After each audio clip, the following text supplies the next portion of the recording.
Hello जय जगन्नाथ पिलामाने आपनको मो YouTube channel को स्वागत। पिलामाने आज आम षष्ठ श्रेणी इतिहासर क्वेश्चन डिस्कसन करवा।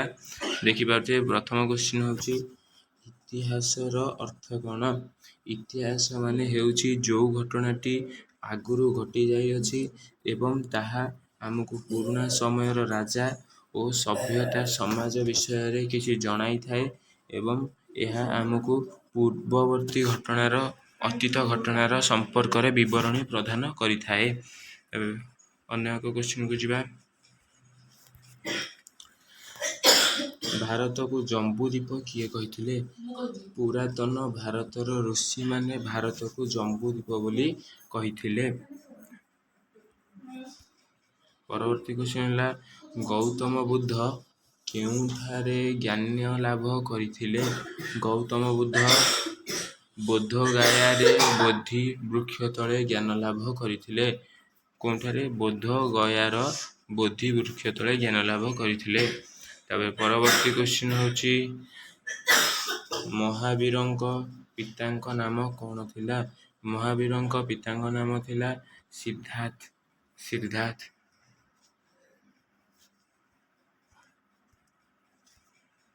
इंडिको पुस्तक किए लिखिथिले। इंडिको पुस्तक ग्रीक मेगासेनीज पुस्तकटी प्रकाशित करिथिले।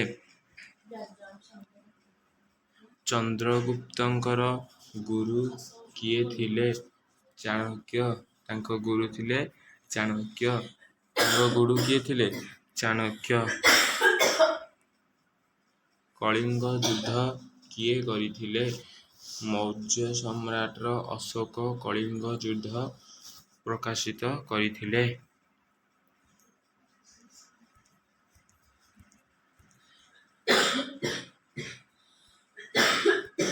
हरप्पा सभ्यतार केउ नदी पार्श्वरे थिला। हरप्पा सभ्यता सिंधु नदी पार्श्वरे थिला। केउ नदी पार्श्वरे सिंधु नदी पार्श्वरे थिला। मगधर राजधानी कौन। मगधर राजधानी कौन थिला पाटलिपुत्र। मगधर राजधानी पाटलिपुत्र थिला। परवर्ती क्वेश्चन को जिबा।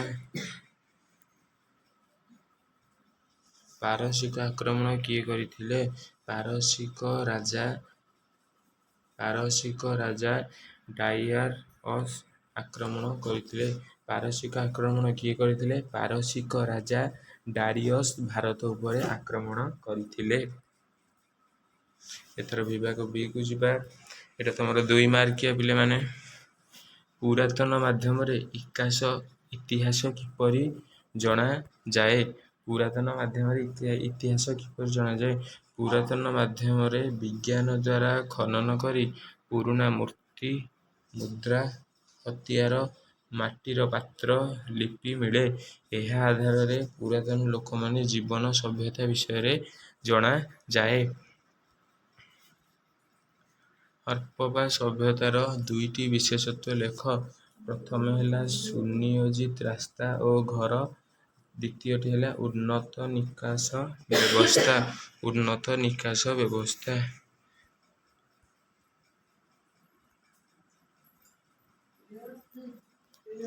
बुद्धंक 4टी आर्य सत्य लेख। द्वितीय परवर्ती क्वेश्चन होची बुद्धंकर 4टी आर्य सत्य कौन। जीवन दुखमय। दुखर कारण तृषा माने हीन। तृषा नाश हेले दुख नाश हब। मनीषर हीन नाश हेले दुख नाश हेब। अष्टांगीन मार्ग द्वारा मेंटल हुए। तापर परवर्ती क्वेश्चन होची मुख्य लाभ हुए। तापर जैन धर्मर मूल उपदेश लेख। जैन धर्मर मूल उपदेश गुड़िक होची अहिंसा सत्य अस्तेय ब्रह्मचर्य अपरिग्रह। जैन धर्मर मूल उपदेश। परवर्ती क्वेश्चन है ମଗଧ ସାମ୍ରାଜ୍ୟ କିପରି ଶକ୍ତିଶାଳୀ ହେଲା? ଉର୍ବର ଭୂମି, ଲୁହା ଖଣି, ଶକ୍ତିଶାଳୀ ସେନା ଥିବାରୁ ମଗଧ ସାମ୍ରାଜ୍ୟ ଶକ୍ତିଶାଳୀ ହେଲା। ଅଶୋକଙ୍କର ଧର୍ମନୀତି କ'ଣ ଥିଲା? କଳିଙ୍ଗ ଯୁଦ୍ଧ ଉପରେ ଅଶୋକ ଅହିଂସା, ଦୟା ଓ ଧର୍ମ ପ୍ରଚାର ନୀତି ଅନୁସରଣ କଲେ।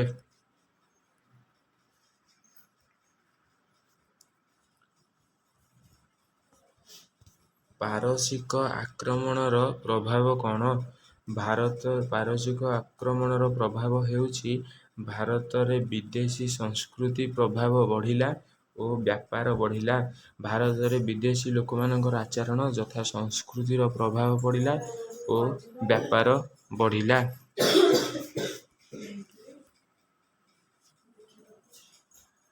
ପାରସିକ ଆକ୍ରମଣର ପ୍ରଭାବ ହେଲା ବିଦେଶୀରେ ସଂସ୍କୃତିର ପ୍ରଭାବ ପଡ଼ିଲା ଓ ବ୍ୟାପାର ବଢ଼ିଲା।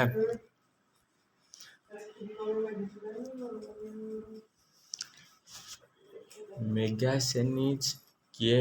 ସେ ହେଉଛନ୍ତି ଗ୍ରୀକର ଜଣେ ରାଜଦୂତ ଓ ଇଣ୍ଡିକୋ ପୁସ୍ତକ ଲେଖିଥିଲେ। ଇଣ୍ଡିକୋ ପୁସ୍ତକ କିଏ ଲେଖିଥିଲେ? ଗ୍ରୀକର ରାଜଦୂତ ମେଗାସେନିଜ୍।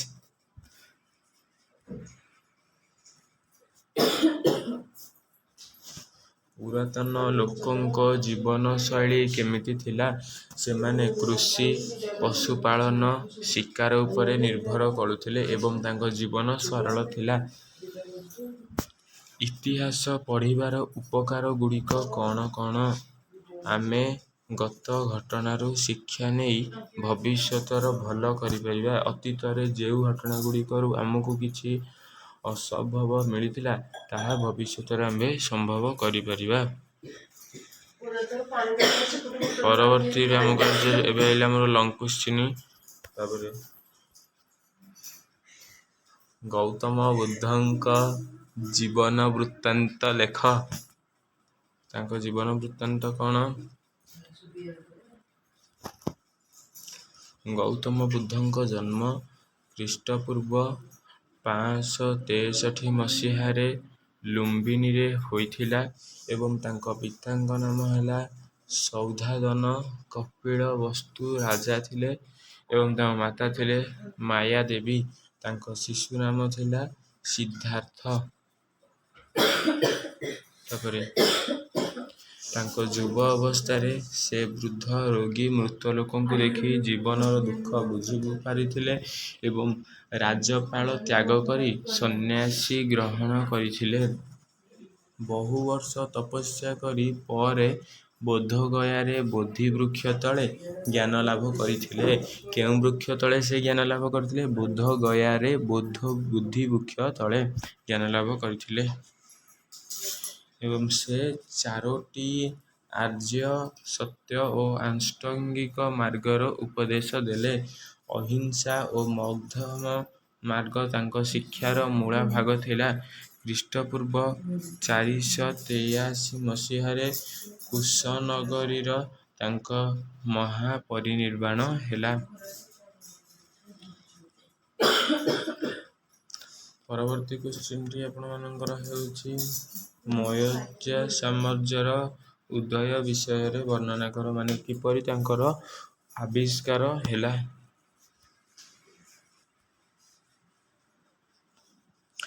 ମୌର୍ଯ୍ୟ ସମାଜର ସ୍ଥାପନ ଚନ୍ଦ୍ରଗୁପ୍ତ ମୌର୍ଯ୍ୟଙ୍କ ଦ୍ୱାରା ହୋଇଥିଲା। ସେ ଚାଣକ୍ୟଙ୍କ ସହଯୋଗରେ ନନ୍ଦବଂଶକୁ ପରାଜିତ କରିଥିଲେ। ପାଟଳୀପୁତ୍ରକୁ ରାଜଧାନୀ କରାଇଯାଇଥିଲେ। ଚନ୍ଦ୍ରଗୁପ୍ତ ଶକ୍ତିଶାଳୀ ସେନା ଗଠନ କରି ରାଜ୍ୟ ବିସ୍ତାର କରିଥିଲେ। ପରେ ବିନ୍ଦୁସାର ଓ ଅଶୋକ ମୌର୍ଯ୍ୟ ସାମ୍ରାଜ୍ୟକୁ ଆହୁରି ବିଶାଳ କରିଦେଇଥିଲେ। ପରବର୍ତ୍ତୀ ହେଲା ମୌର୍ଯ୍ୟ ଶାସନ କାଳରେ ଶକ୍ତିଶାଳୀ ପ୍ରଶାସନ, ଆର୍ଥିକ ବିକାଶ ଓ ସୁସଂଗଠିତ ସେନା ବ୍ୟବସ୍ଥା ଥିଲା। ଏହା ଭାରତରେ ପ୍ରଥମ ବିଶାଳ ସାମ୍ରାଜ୍ୟ ଗଠନ କରିଥିଲା। ତୃତୀୟ ନମ୍ବର ଲଙ୍ଗ କ୍ୱେଶ୍ଚିନ୍ ହେଉଛି ତୁମମାନଙ୍କର କଳିଙ୍ଗ ଯୁଦ୍ଧ ଓ ତାହାର ପରିଣାମ ବିଷୟରେ ଲେଖ। କଳିଙ୍ଗ ଯୁଦ୍ଧ କ'ଣ କ'ଣ ହୋଇଥିଲା ଏବଂ ତାହା କ'ଣ କ'ଣ ଘଟିଥିଲା? ଖ୍ରୀଷ୍ଟପୂର୍ବ 261 ମସିହାରେ ସମ୍ରାଟ ଅଶୋକ କଳିଙ୍ଗ ଉପରେ ଆକ୍ରମଣ କରିଥିଲେ। କେଉଁ ମସିହାରେ? 261 ମସିହାରେ ଆକ୍ରମଣ କରିଥିଲେ ଏବଂ ଏହି ଯୁଦ୍ଧରେ ଲୋକମାନେ ବହୁତ ସଂଖ୍ୟାରେ ମୃତ୍ୟୁବରଣ କଲେ ଓ ଅନେକ ଲୋକ ବନ୍ଦୀ ହେଲେ। ଯୁଦ୍ଧର ଭୟାବହ ଦୃଶ୍ୟ ଦେଖି ଅଶୋକ ଦୁଃଖିତ ହେଲେ ଏବଂ ସେ ତ୍ୟାଗ କରି ଅହିଂସା ଓ ଧର୍ମର ପଥ ଅନୁସରଣ କରିଥିଲେ। ଏହାପରେ ସେମାନେ ବୌଦ୍ଧ ଧର୍ମ ଗ୍ରହଣ କରି ଧର୍ମ ପ୍ରଚାର କରିଥିଲେ। କଳିଙ୍ଗ ଯୁଦ୍ଧ ଭାରତର ଇତିହାସରେ ଏକ ମହତ୍ ଘଟଣାରେ ପରିପୂର୍ଣ୍ଣ ହୋଇଥିଲା।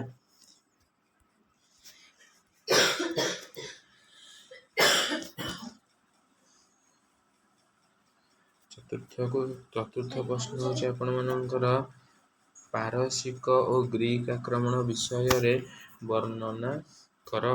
କ'ଣ କ'ଣ ହୋଇଥିଲା?